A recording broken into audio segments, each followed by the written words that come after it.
That's good. I told him that I'd have a recording and he emailed me. So. Yeah. Cool. He's wonderful. All right. All right. I'm gonna send. Let me know. All right. Sounds good.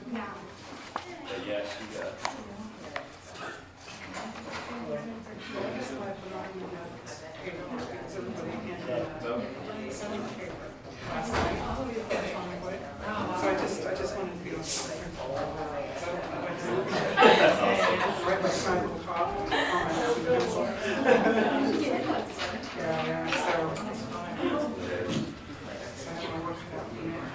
So much going on again. It's only a 12-hour nap.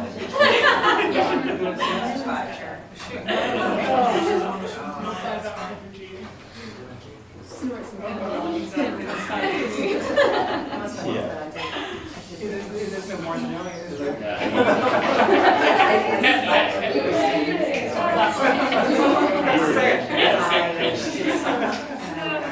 Don't forget about reading this out. You know, I was working on my own stuff. I made a reservation for a restaurant not too far from here for 8:30.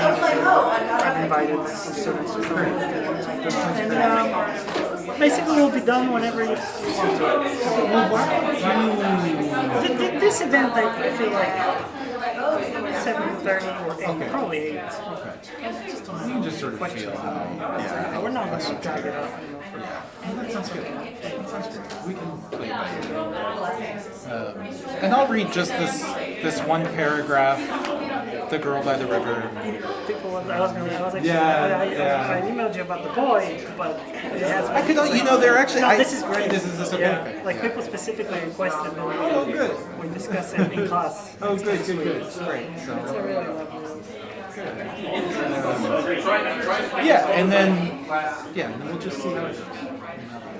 And I'll take you to the hotel.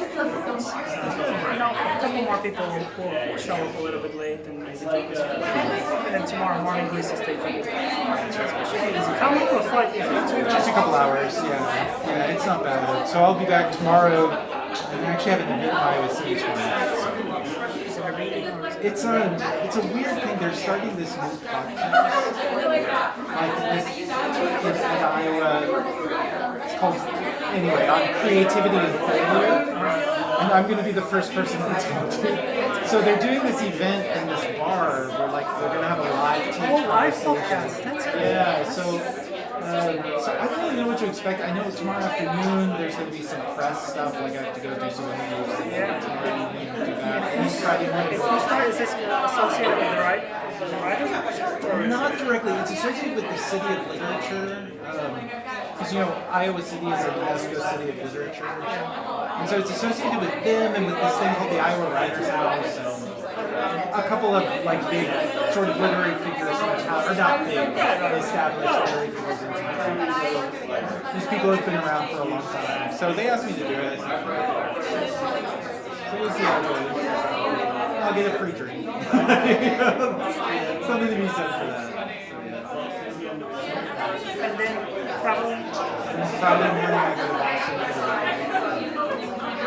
They have this Grub Street conference there, so I have to teach. That's actually awesome. I was gonna do it one year and then I canceled. I think they canceled really late. I mean, I'm tempted to cancel because they tell you so little. They were super serious about it. Yeah. In advance. I mean, that's what they're like, you have to prepare, you have to be really prepared. Because they sell tickets to people. And I have 2 preps, I'm doing 2 sessions. So it is, I'm a little annoyed by it. But I like Chris Castellani, he's a friend. And I have a lot of friends who do that. I think people go just to I know, I think so. Do you travel well? Do you enjoy traveling like that? It's the thing I hate. Physically. Yeah, exactly. Physically, it's hard. I hate it. So, I'll be glad when it's all over. Well, it may not be for a while. I think after these couple of months of touring abroad and fall, I think it will be. I'm hoping that. And then are you gonna teach? Are you gonna teach? No. Somewhere? No, I'm not. Or even for summer or one of those? For the summer, I'm teaching at NYU for the summer. Yeah, I was gonna say. NYU summer session. You can sit there.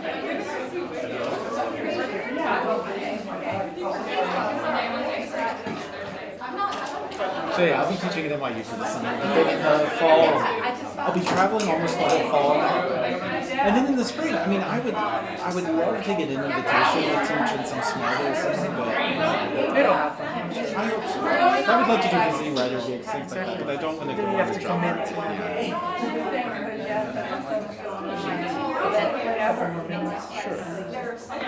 So yeah, so that's sort of the ideal. Like I would like to get tenure track.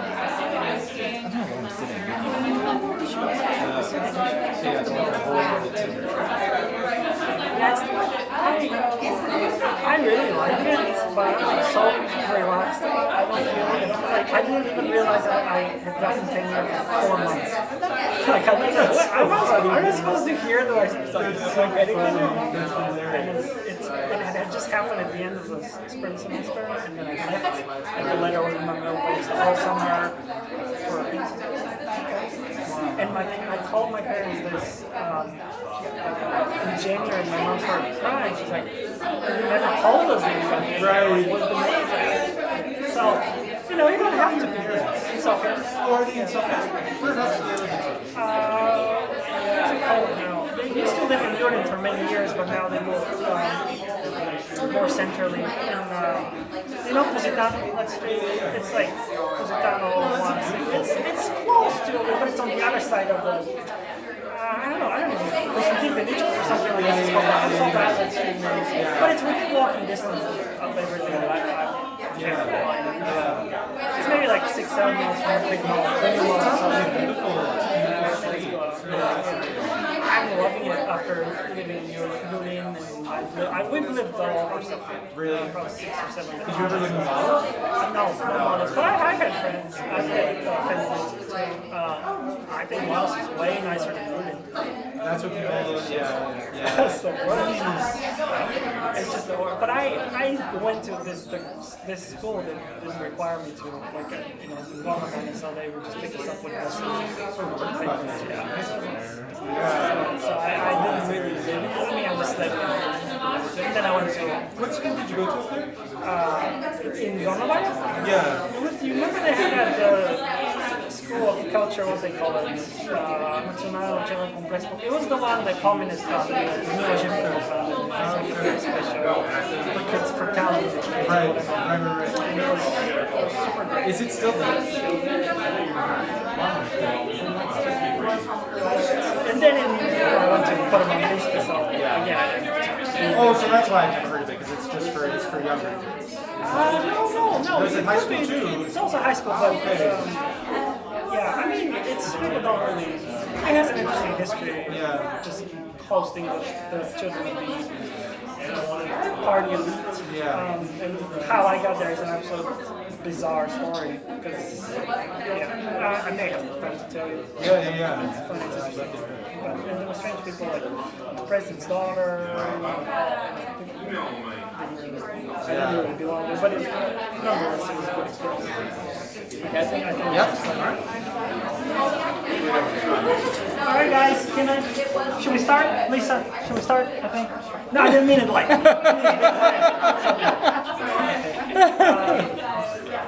All right, everyone. I think we should start, just because no sense of you sitting and waiting. If more people show up, they can just come in quietly.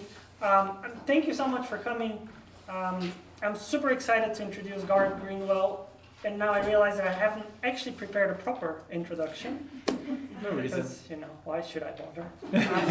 He was supposed to be here yesterday, but because of the storm, we had to reschedule, and it was very stressful, and he handled it with grace, and thank you very much, Garth, and thank you very much, Lisa, for making this possible. Thank you, Lisa. Just a couple words of introduction, really. I presume that you know who he is, if you're here, or you just wandered in, I don't know, maybe. His beautiful book, What Belongs to You, was just published in January, and it has been loved by readers and critics alike, I should say. I think it's a spectacular book. Hopefully many of you have read it already. Garth, what's interesting about it, and I feel like this will probably come up in the conversation, is that you started your education as you studied opera, right?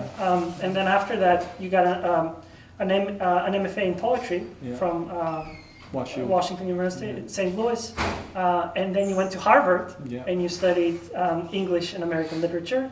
You got a master's degree there, and you started a PhD there too, but decided that it wasn't quite what you were looking for, and you left Harvard, and then you taught high school in Ann Arbor for a few years, and then somehow, and maybe this will come up and you'll tell us how, you ended up in Bulgaria, where you taught at this, it's a private school, right? The American College in Sofia, which is a very good school that, and I'm from Bulgaria, some of you know this, and I'm from Sofia, and I went to another good English language school that we thought is better, and those are always the enemy, because they were the kind of the rich kids, the private school, and they could afford to have proper American teachers, whereas we had one American guy from Minnesota who he wasn't always quite there. He was a very strange person. Who was writing a dictionary of phrasal verbs, is how he called them, Bulgarian. So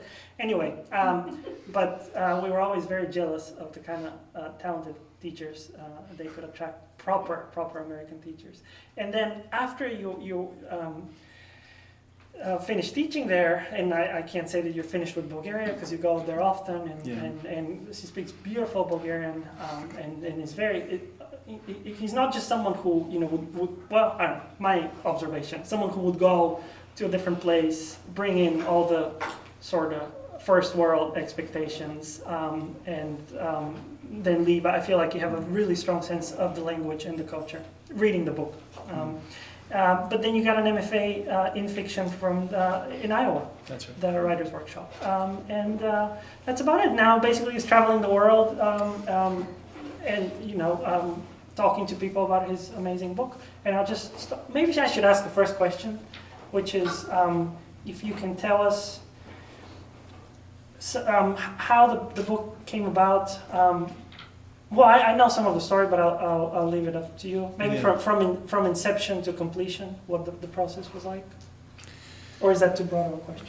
No, not at all. First of all, thank you all so much for coming, and I know many of you must have had to rearrange things to be here at such short notice, so thank you. And can you hear me all right? Great. I'd love to avoid microphones whenever possible. So as Mira was saying, I mean, I had an education as a writer and as an artist that was not in fiction at all. And when I started writing this book, this was the first piece of fiction I'd ever written. Really the first piece of creative prose I'd ever written. I'd never taken a prose workshop. I had taken endless poetry workshops, but I'd never taken a prose workshop. And so the question of how this book came about, it's really a book that was written sentence by sentence or even phrase by phrase. I mean, at no point, and really it was a book I kind of tricked myself into writing because at no point until the book was finished did I think I was working on a novel. I really thought, because the book is in 3 sections, and, I thought about the sort of scale of my planning was at that unit, at that sort of smaller section. So I didn't have to think I'm writing a novel. I could just think, I really didn't think I'm writing in anything. I just thought I'm writing a sentence. I was working, as Mira said, I wrote this book while I was in Bulgaria, while I was working full-time as a high school teacher, and it involved, in order to do that, because as some of you may know, teaching high school is an intense thing, and it's sometimes a kind of brutal thing. And I discovered very quickly that after a day of teaching, I was spent. I couldn't write. And so for the years that I was a high school teacher, I got up at 4:30 in the morning to write for 2 hours. And those hours, before dawn, in Sofia, in a place where if I wasn't teaching a particular day, I might go a whole day or sometimes several days without speaking English. And working in a genre that I had never studied, And that meant that there were no kind of workshop voices of advice in my head. And I was writing for months and sometimes for more than a year at a time without showing a word to anyone. And so writing the book became really the most intense experience of privacy I've ever had. And it also, because I think there's something kind of, well, writers choose a profession that requires immense amounts of solitude. And I think one of the reasons some of us do that is because social situations make us anxious. In some way, they feel performative. I certainly feel that way. It feels performative to be in a social situation. There's something performative about living in a foreign country and especially speaking a foreign language. And there's definitely something performative about teaching, and especially teaching high school, where like entertainment is part of your job, for better and for worse. And so those hours with my notebook were also kind of my most authentic experience of myself. I remember thinking to myself like this phrase often, almost every day, like, this is real life. Like the 2 hours I spent writing felt like real life. And so that was really what kept me writing, was that experience of a kind of deep communion with myself and an experience of a kind of authenticity that I didn't experience in the rest of my life. I was not writing toward publication. I was not writing toward a grand design of something I wanted to make, really. The two phrases that I repeated to myself again and again, and that were my only kind of craft guidance as I wrote, were first, be patient. Like, don't rush to the end of the sentence, don't rush to the end of the scene, don't rush to the end of the don't rush to the end of the book. Like, really sort of be patient and be in a moment. And the second related mantra was be indulgent. Because I think one thing that happened to me as a poet, because of this kind of intense and certainly very privileged education I had as a poet, is that, I think I became kind of overtrained in a way and allowed the kind of editing intelligence that's engaged by workshop and engaged by analysis of poems to govern the writing of poems. So that, when I was writing a poem, it got to the point where every line break had a lineage, where I would break a line and I would think, oh, this is like what Herbert does in that poem. Or I would, something would happen in a poem and I would say, oh yes, this is like what Elizabeth Bishop does in that poem. There was a way in which everything was there were just lots of voices in my head. And then there would be the voices of my teachers, like Frank Bedard and Jory Graham and Carl Phillips, very powerful voices in my head. And that made it hard to turn off the evaluating brain that wanted things to be perfect before they were made. And making something is an exercise in the tolerance of imperfection, I think. And so all those voices became paralyzing. In prose, they all went away. It was just silent. And so this idea of being indulgent, that like if I wanted to do something, or if a sentence wanted me to do something, because I often felt like I was trying to ride the energy of a sentence. And to be patient and indulgent enough to allow the sentence to carry me places I couldn't have expected. Even if that meant a sort of 2-page little digression on something that at the end I would cut. It didn't matter because it might deliver me to a sentence that was necessary. And so those were my only guiding rules. Be patient and be indulgent. And just, write for the experience of writing. That's how I wrote the book. And I thought, so Miro suggested I might read something very short just to give a sense of what I'm talking about when I talk about the energy of a sentence. And so I thought I might just read one paragraph and then, we can talk about whatever you guys want to talk about. I don't think this paragraph needs any setup. I don't know how many of you have read the novel. I don't think the paragraph needs any setup. The story the book tells, it tells a relationship, the story of a relationship between an American teacher living in Bulgaria and Sofia and a younger Bulgarian man whom he meets in the public bathrooms beneath the National Palace of Culture, and whom he pays for sex, which the narrator says in those opening pages that he's never done that before. And the arc of the book is really how what seems to the narrator a kind of clear transaction and a kind of clean transaction, this sort of face-to-face exchange, I'll give you this, you give me that, in fact becomes really messy because it's a face-to-face encounter between two human beings, and human beings are messy. And the narrator finds himself kind of caught by this man and really changed by the relationship that develops between them. But I'm going to read a paragraph in which that other man, whose name is Mitko, doesn't appear.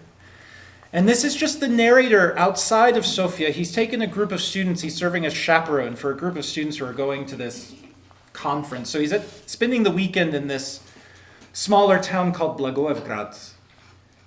And he spends his days while the students are attending these classes.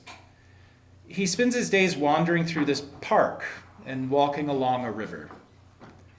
I think that's all you need to know.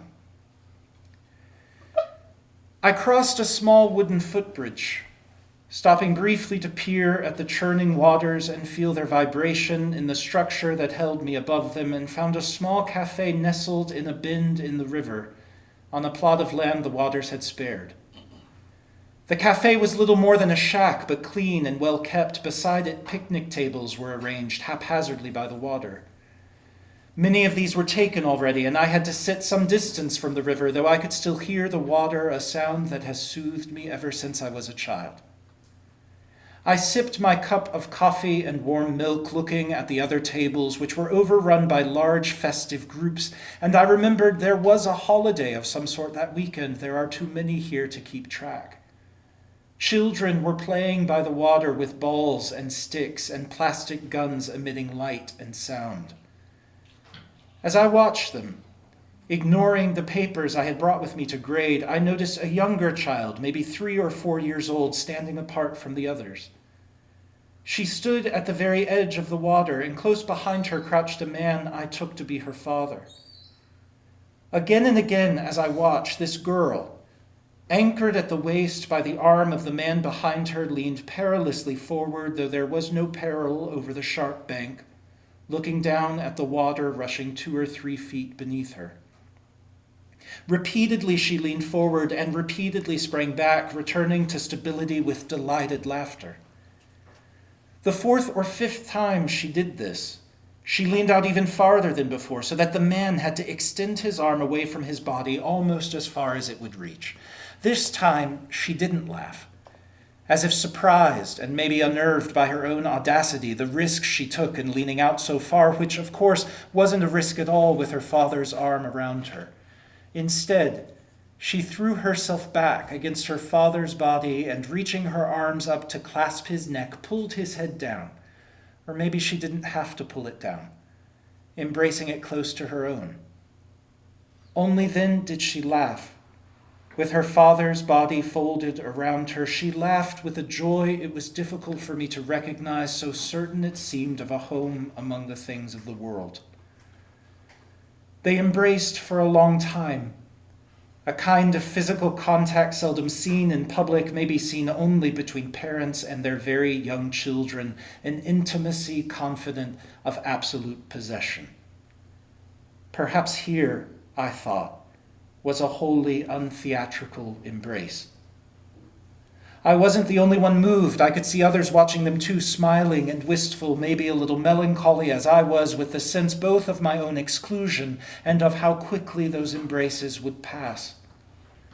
They would take on different meanings as the child grew older. They would become impermissible. The same touch that here warmed our hearts would in just a few years elicit our disapproval, our concern, finally our scorn.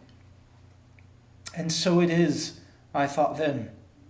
As the man and his child released each other and moved away from the water, so it is that at the very moment we come into full consciousness of ourselves, what we experience is leave-taking and a loss we seek the rest of our lives to restore. The man and his child returned to their table, the girl running ahead to a woman who bent to lift her into her lap, tickling her a little so that I heard her laugh over the sound of the water. For a moment, at least, it seemed plausible. The story I told about the sense of dislocation I so often feel, which was eased for the few hours I slept embraced by Mitko, the embrace I returned to in my thoughts as I watched the child and her father by the river in Blagoevgrad. So there's a paragraph from the book. And if you guys have any questions, I don't know how many of you have read the book. So you can ask questions about the book. You can also ask questions about writing in general or anything at all. Yeah. I'm curious about the inception. Like, was it being in the place that started these ideas of the book, or was it the idea of a messy contract between two people? It was the place. I mean, I think it is a book that begins and ends with a place, or really with two places. I mean, with Bulgaria, with Sofia, which, when I went to Sofia, like, I didn't know anything about Eastern Europe. I had never been there. I had hardly been out of the United States. Before I researched this job, to my shame, I could not have found Bulgaria on a map. It's right above Greece. It's like, whenever I ask that question, people are like, oh, it's by Estonia, right? It's like up there. And I'm like, well, that was like me before I took this job. No, it's right above Greece. It's right in the middle of Europe. And everything about the place was foreign to me. The urban landscape is very different from America. The social mores are very different. And yet, I had the experience again and again of being reminded of the place where I grew up, which is Kentucky. And that was especially true as I started to meet queer people and as I started to find the communities that queer people form. So, this book begins in a real place, a famous or a notorious place. The best known cruising place for gay men in Sofia, these bathrooms. And I found that place maybe, like the third week I was in Bulgaria. And I found it by accident. I mean, I didn't know it was there. But the minute I started descending these stairs to this bathroom, I knew what it was. And it was like I descended from this surface where I could barely communicate at all to a space where I was absolutely fluent. Because the codes of cruising were the same as those I learned when I was 14 in Kentucky. And that experience of sort of finding the familiar in this very foreign place was heightened when I sort of was able to have conversations with some of the people I met in that bathroom. I remember this guy who, said, do you want to go up and get a coffee? Because there's a coffee shop in the National Palace of Culture.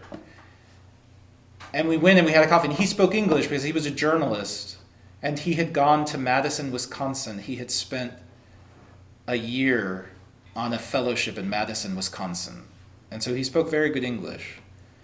And I remember he said something to me that I'll never forget, because he had been a college student in 1989 at the end of communism, and he had taken part in the sort of manifestations, the riots, not riots, the demonstrations. And he said that he had, because I guess he had gone to the English school or something, because he already spoke English, because he said he had been interviewed by CNN at that time, that there were people just in the crowd interviewing. And, they had said, are you going to leave? Like, now the whole world is opened up to you. Do you want to leave? And he said, I remember saying to them, why would I leave? This is the most exciting place to be in the world. And he said to me in the cafe, that was the mistake of my life. He said, I have missed my life because I stayed in this place. And when he talked to me about what it was like to be a gay man in Bulgaria, a gay man of his age, who lived with his parents. As Bulgaria, in Sofia, apartments often house 3 generations. And the way that he talked about his life and the kind of horizon of possibility he drew across his life was exactly the way that the first gay men I met, who were these 40-something guys in the park, most of whom were married in Kentucky. It was exactly the way they talked about their lives. It was the same horizon of possibility. And, as a high school teacher, which is a really interesting place, Mira was talking a little bit about how I hope that this book, this is a foreigner's book about a place. I hope it's not a tourist's book about a place. Because I'm really not very interested in that, in the experience of being a tourist. And I think that, teaching young people in a place like Bulgaria is it inflects everything about your relationship to the place. Because, when you teach young people, you feel implicated in a place. I was the only openly gay person at my school. For almost all of my students, I was the only openly gay person they had ever met in real life. And that meant that students who were queer or who thought they might be queer came to talk to me. And again, as they would tell me their stories for all of the obvious differences between Bulgaria in 2009 and Kentucky in 1992, it was like they were telling me my story. And so that is really what the book comes out of. And the book is structured in this weird way so that the first and third parts are, they tell a fairly linear story about this relationship. And then the middle section, in which Mikko doesn't appear at all, which is all about Kentucky and about the narrator's childhood. And he's wandering through Mladost, the part of Sofia where the American college is, and shifting between the Bulgarian landscape and the landscape of Kentucky. And that's what the book came out of. In terms of literal inception, I knew I wanted to tell a story about the places I had found and the people I had met, and about the experience of being a foreigner.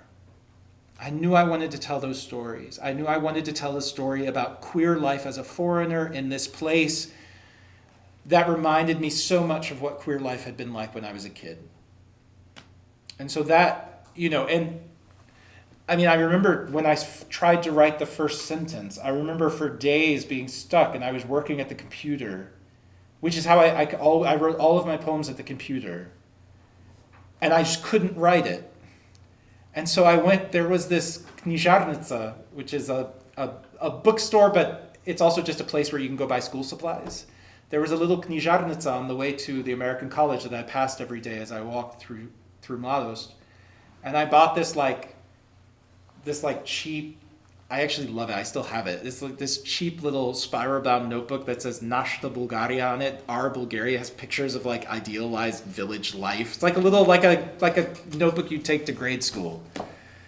And I started writing by hand, and somehow that allowed me to access the sentences I needed to access.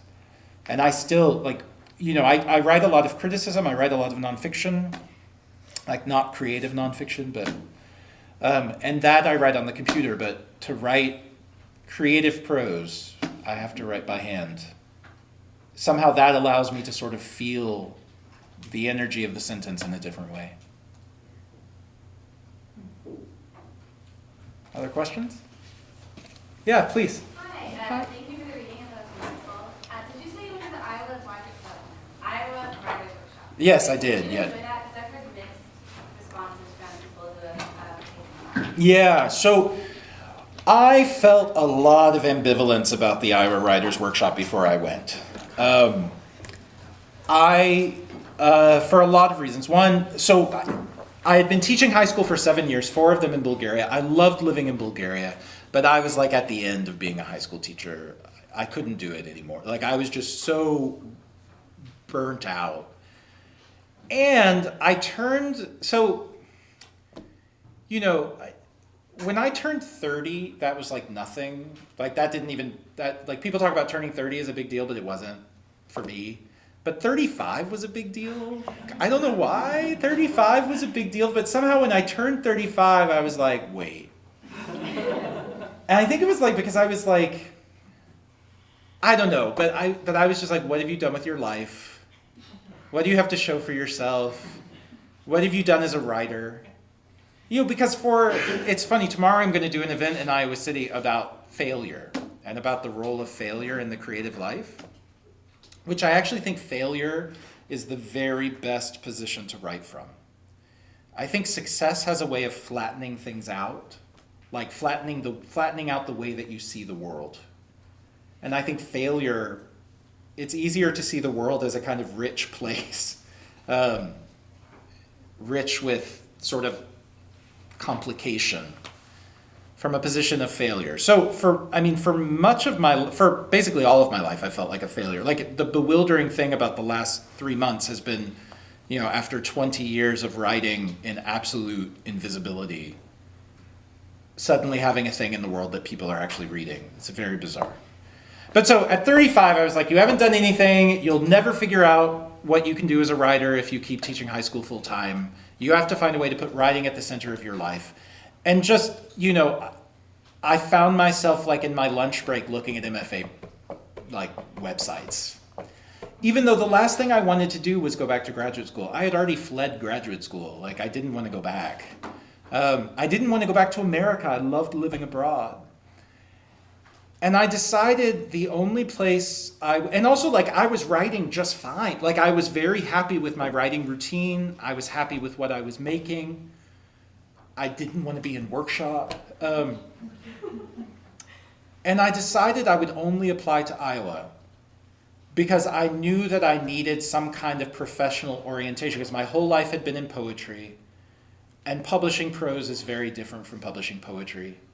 And the idea of having an agent or finding an agent and finding a publisher for a prose book, that just all freaked me out. And I thought, I need somebody to tell me how to do that. I can't do it from Bulgaria. I only applied to Iowa because I thought that was the one program that would kind of really give a sort of intense orientation in that world. I don't think it's the only one, but I think it's one of the only ones that really does that. I think that's also the least important thing about an MFA program, but for me, going at the time that I was going with a complete novel manuscript, that was what I thought I wanted. I felt really ambivalent about Iowa because Harvard is a place like Iowa that has a very hyped reputation. And at Harvard, I had the experience of kind of having that reputation really be deflated. And I thought, I am from a Kentucky farming family. I was the first person in my family to go anywhere like Harvard. I was the first person in my family to go to school outside of Kentucky. Harvard was like a big deal. And then I got there. And I was like, I was one of 2 members of my cohort who went to a public university, who graduated from a public university, and who went to public high school. And there was just a real cultural sort of weirdness in being at Harvard. And then I also just found the place not as stimulating. Well, I was mad a lot of the time, but not stimulating in sort of the right ways. So I really thought the last thing I want to do is to go, I was just really skeptical about the hype of Iowa. But they let me in, and they gave me a fellowship, which meant I would be able to not teach for the first time in a decade. And so I went. And it turned out that Iowa was pretty much the most amazing place in the world. I think Iowa has a reputation that is very different from the reality. I think that, and I can only speak about prose, I can't speak about poetry. And the 2 experiences I think are very different. But in prose, Iowa has a reputation that dates to Frank Conroy, and it's a reputation of people weeping in the workshop and having breakdowns, being denied funding. Sam Chang has changed the workshop. The workshop, also under Frank Conroy, there would be years where not a single woman was admitted to the program, much less a person of color or a queer person. Sam Chang has changed. She's just radically transformed the program. This is she's celebrating next week her 10th anniversary as director of the program, and it feels like an incredibly diverse and vibrant community of writers. And the great luck that I had my first semester was that I took Sam Chang's novel writing workshop, and I workshopped the last third of this book. And that class, because another thing people say about Iowa is that there's a kind of homogeneous quality to the writing, that like people write a particular way. I think that's just not true. Again, I think that's like Frank Conroy, who had this very extensive set of rules about writing. But in that first semester, each week we workshopped 150 pages of someone's work. And you only were workshopped once, which was great, because like all the sort of psychodrama that goes with being workshopped, you just did that once and it was done. But also, you really experience, like 20 pages is not always enough for a writer to teach you how to read her.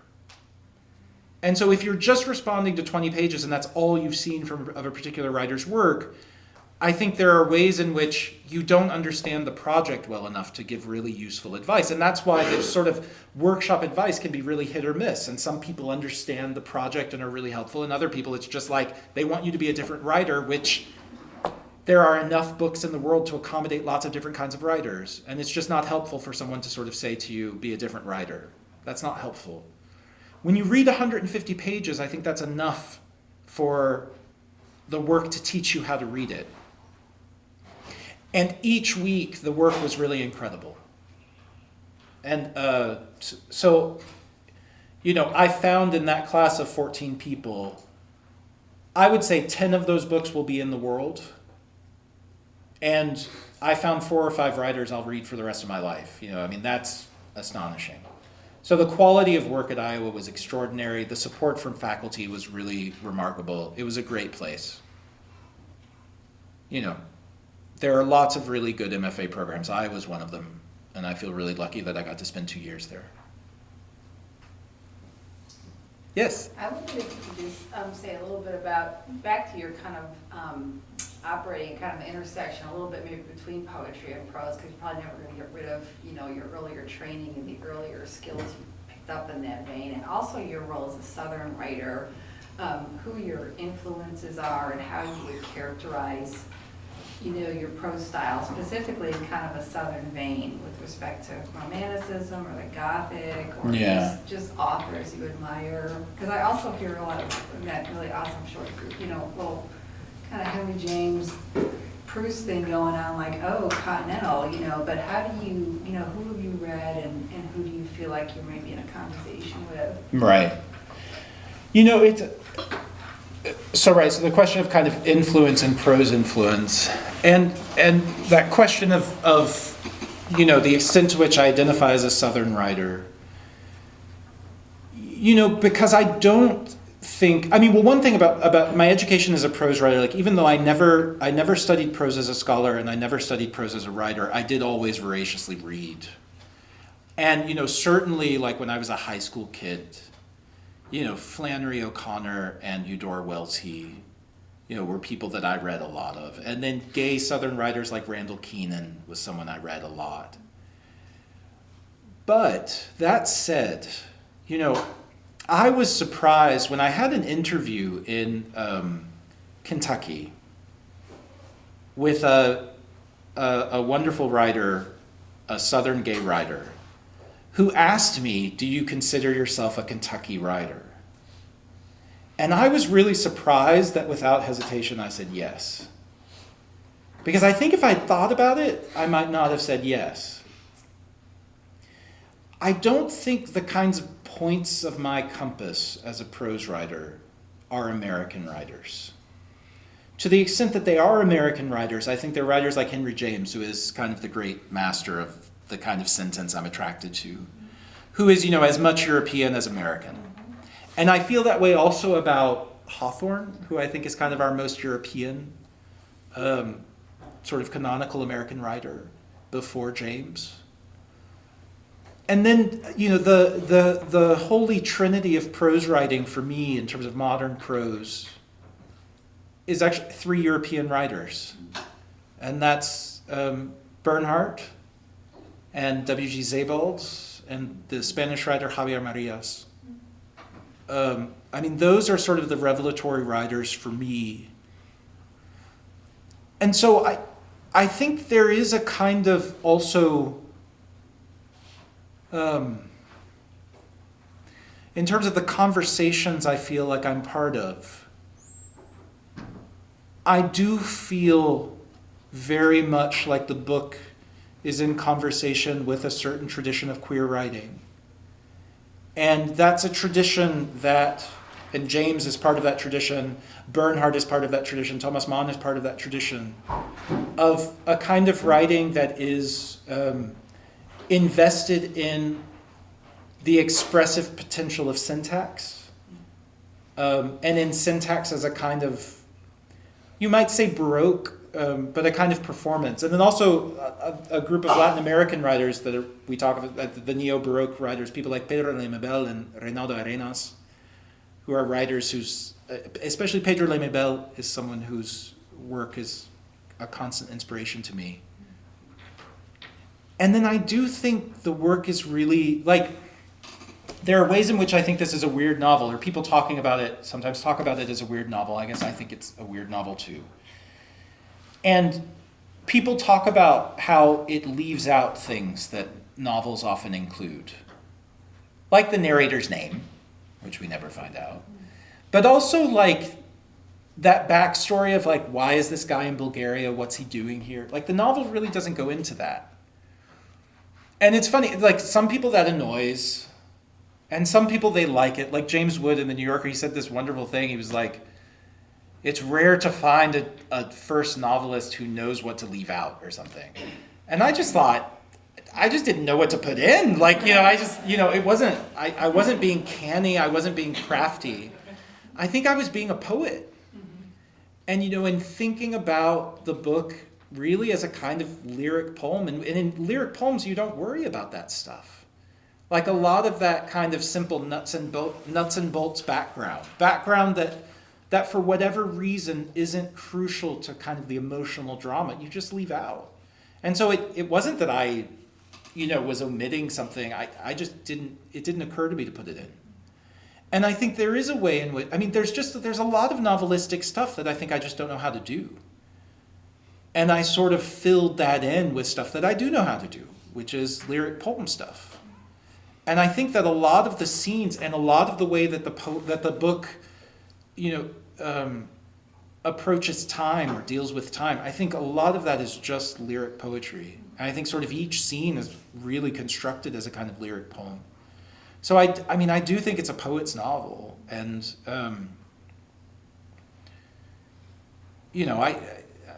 everything I learn about dramatic structure came either from poems or from opera.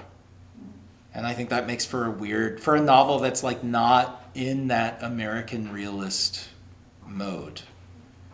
And that's just, that's neither good nor bad, that's just what it is, I guess. Any other questions? Yeah, please. Oh, you had mentioned that in the writing process you recommended being indulgent and those kinds of things. On the opposite end, what does your editing process look like when you just start cutting out that sweet? Yeah, well, and that's, because that's crucial. Like that be indulgent, that's only for the composition part. And I do think it's important for the composition part. I do think it's important to be indulgent. But then, you have to not be indulgent when you're editing. And, I think the miracle for this book was that it found the right editor. I did edit the book. It wasn't like I just wrote one draft. Very, very much that's not the case. I edited the book. The third section was the only part that was workshopped. And really it didn't change very much as a result of workshop. There were sort of small things, but it didn't change in a big way. But then, the woman who bought the book was a very brilliant editor named Mitzi Angel, who was at FSG and she's publisher at Faber and Faber in London. It was so lucky that this book found an editor who kind of understood, who saw better than I could, its sort of best version of itself, and who also was willing, as I hear from friends many editors are not, was willing to sort of put in just immense amounts of time into the book. And we spent the summer after I sold the book, we spent the summer really intensely editing, and it was all cutting and compressing. The structure of the book didn't change. Character development didn't change. Nothing in the plot changed. It was all cutting. And from a manuscript that was 83,000 words, which is not very long, we cut 18,000 words.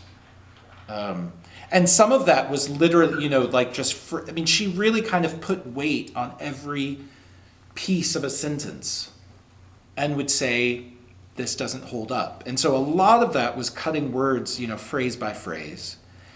And then there were also, I got back the manuscript and there would just be, 3 pages X'd out.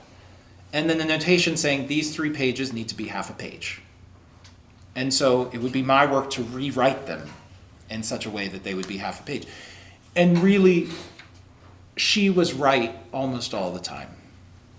And the amazing thing is, because that was I am an anxious person, and I'm a person who tends not to have a great deal of confidence in something that I've done, I'm very aware of the fact that I can justify any choice to myself. I'm very good at making an argument for something that is totally specious. And I felt a lot of anxiety that summer as I was working on, I've written a little essay about this. I felt a lot of anxiety about that summer as I was working on the book. But now that I read it, it's impossible for me to imagine what those 15,000 words were. And it feels so much like the book I wanted to write. But it absolutely is, and this was one of the great lessons I learned as part of publishing the book. Like a novel, for all that novel writing is a solitary art, it's also a collaborative art. And I do think, this book is just immensely better because of the editor. And she did not let me be indulgent. She absolutely did not let me be indulgent. Yeah, but I need an editor. I think just as a writer, I'm just going to write 20% more than needs to actually be on the page. But it's not like I could write it in a different way. And I'm not sure I'll ever get to a point where I can really clearly see the 20% that should go. I think I may be dependent on great editors. And that's part of the skill of being a writer, is maybe finding those readers. Yeah, I feel very lucky.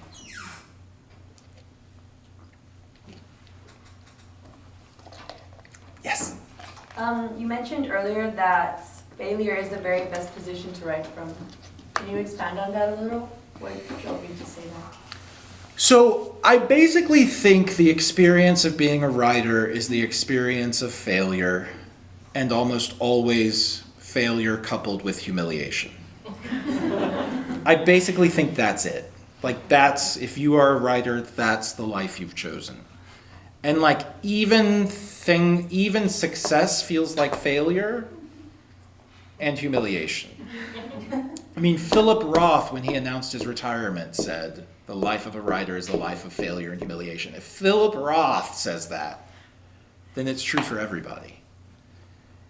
And partly I think that's built into the structure of making art. Because you have an impulse to make something. You have a vision for something you want to make. And just necessarily the act of making that vision manifest is a kind of diminishment. You're never going to make the thing that fully fulfills your ambitions for it. And so, to make anything at all, you have to be comfortable with failure. Or you have to give yourself permission to fail. Both in that big way, like what you make is going to be less than you wish it would be, and in that small way of you're going to write 20 pages this week that suck, and you're going to have to burn them so that there's no record anyone could ever find. That's how bad they are. But, you won't be able to get to the page that doesn't suck unless you write the 20 pages that suck. So you have to be comfortable with failure. And for me, because, the primary experience of my life has been humiliation. And I'm very sensitive to humiliation. It's the thing I hate most in the world. And for me to give myself that permission to fail, that necessary permission, I need the kind of privacy I had as a high school teacher working in Sofia, Bulgaria. I worry very much that it's going to be really hard to get back to a sense of that privacy after publishing a book that maybe from certain perspectives in some minor way is not entirely a failure. I think that's I'm actually really terrified about that because I know there is an editor who would like to read what I'm writing. And so the question of how I can get to a place that is free from that expectation is it's kind of the most anxious question I have right now. So I think, the thing is, what's really annoying about everyone who ever tells you, treasure these days, people would actually say this, teachers would say this at Iowa, treasure this time before you've published your book, because after you publish the book, you can never go back and be an unpublished writer. And you think, well, thank God, that's and the thing is, you can only, it only feels good when you know it will end to be an invisible writer. It only really feels good looking back on it from a place when you know it's going to end. And so you can't really enjoy it in the moment because there's no guarantee that it will end, But it is true now that I look back on those hours in the morning when I woke up at 4:30 to write in the dark in Sofia without any prospect of ever getting to talk to people about what I've written like I'm getting to do now. I do look back on those hours and I think, oh, wasn't that wonderful? Wasn't that great to, have that freedom in which to write? I mean, that's a false way of looking at the past. But I think it really is true that failure, first of all, what looks like failure is often not. When I left Harvard, there was no question in my family's mind that I had failed. When I chose to leave and teach high school, my father, who had not spoken to me for years and years, when I got into Harvard, all of a sudden my father remembered he had a son. And when I left Harvard and became a high school teacher, my father felt confirmed in things that he had thought about me my whole life. So that looked like failure. But it wasn't failure. One, it wasn't failure because high school teachers are heroes, and despite the fact that our culture utterly devalues them, they're doing the Lord's work. And two, it wasn't failure because in private, I was writing. And the thing about being an artist and what you have to hold on to, whether you publish or not, or whether you publish and no one notices or no one thinks it's good or not, is that, it's that act of making that has value. It's not publishing. It's not what critics say about you. It's the act of making that is valuable. And that sort of fills up your life with meaning. And that may look like failure, but it's not.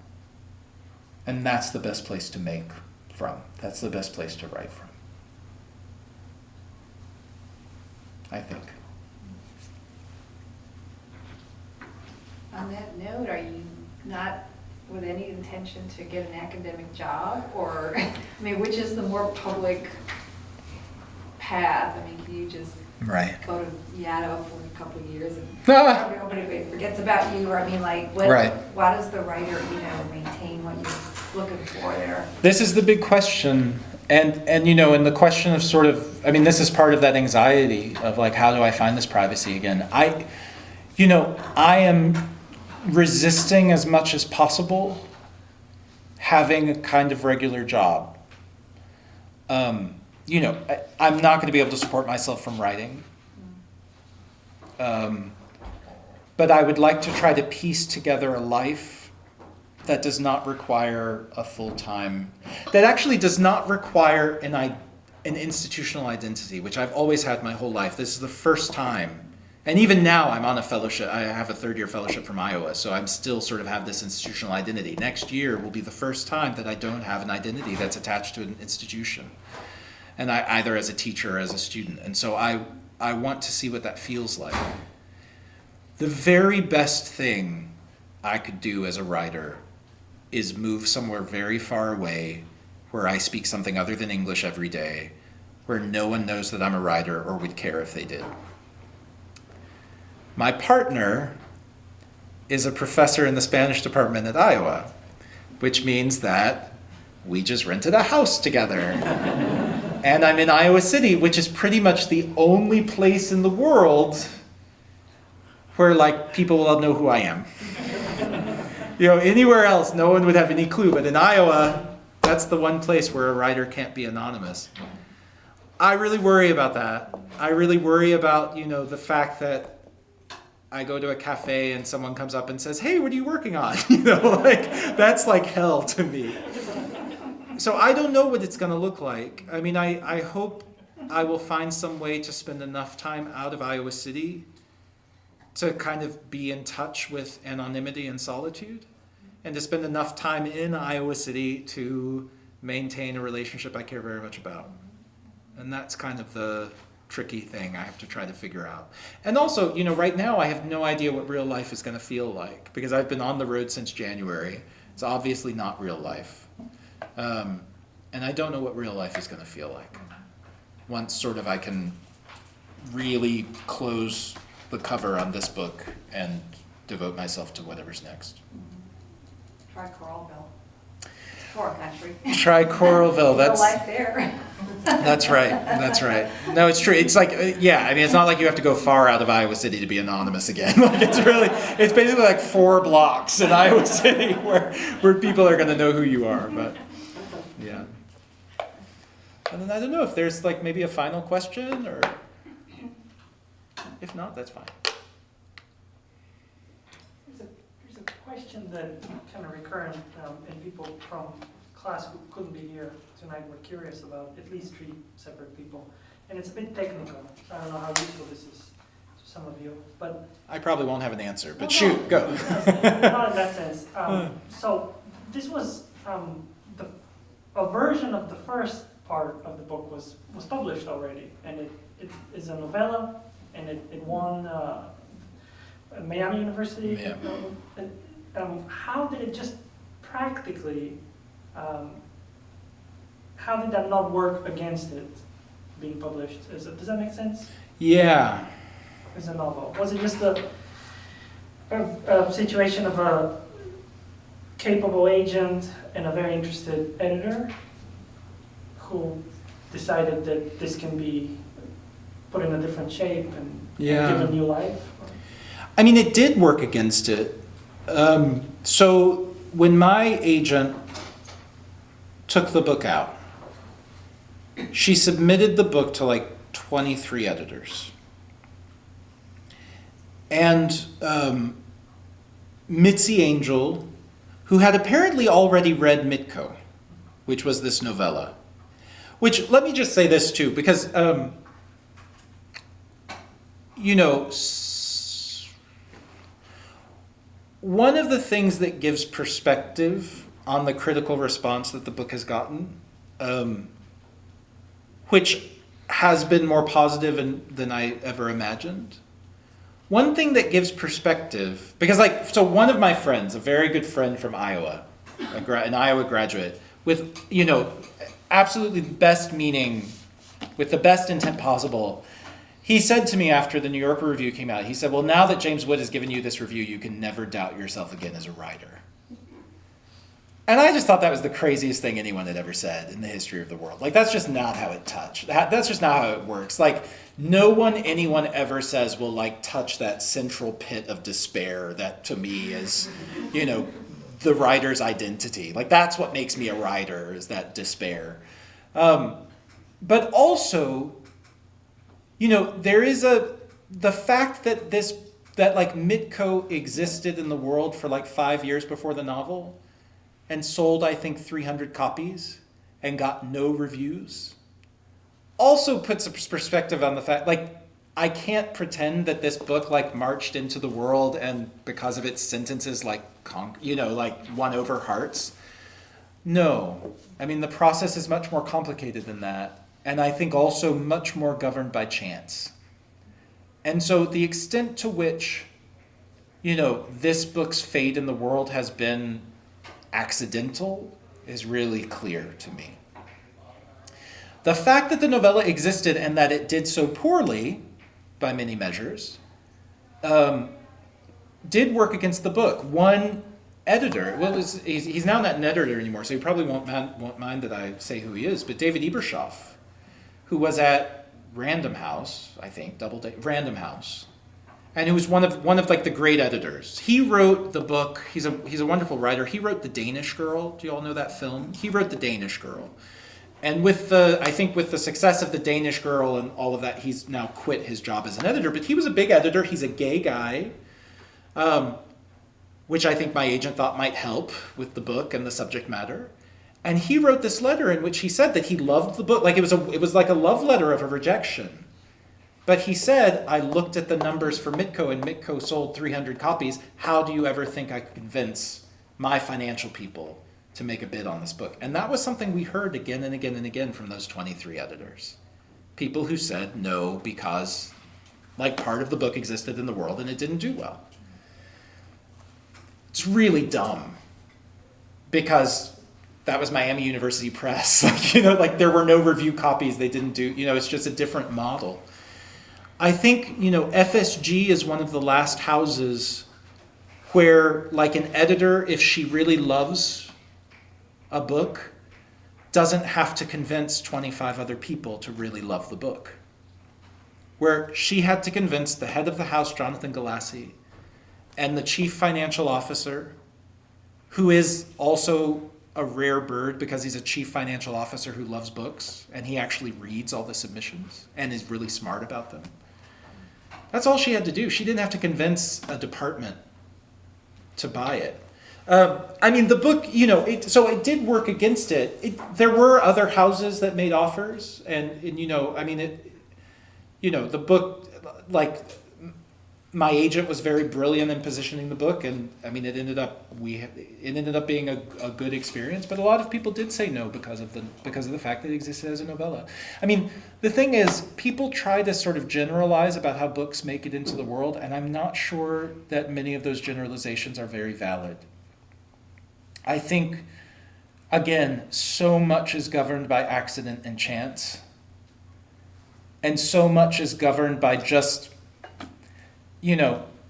someone like my agent having a good enough relationship with particular editors that she can say, no, read this book anyway, and that they'll listen to her. That's how books make their way into the world. I think it's really, there aren't rules. There aren't rules, I would say. Yeah, that's a good way to end. There are no rules. Everything's chance. No, but really, the last thing I'll say is I do actually believe this, that chance governs almost every, and that can be a really despairful thought, but it can also be a really hopeful thought. Being an artist, you have no control over anything. You have control over sitting your ass in the chair and doing the work. That's what you can control.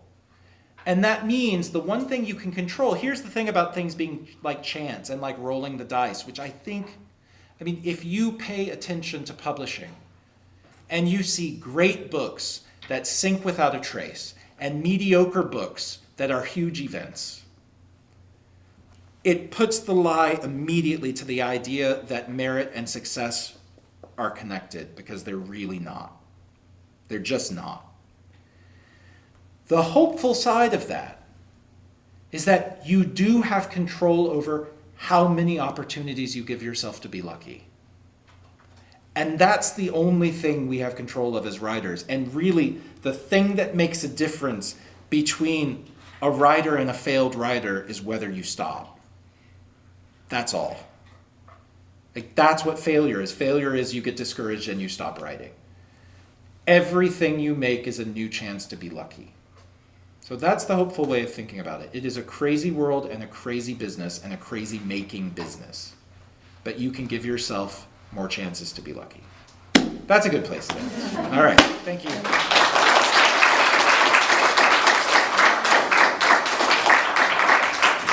Thank you all. Thank you.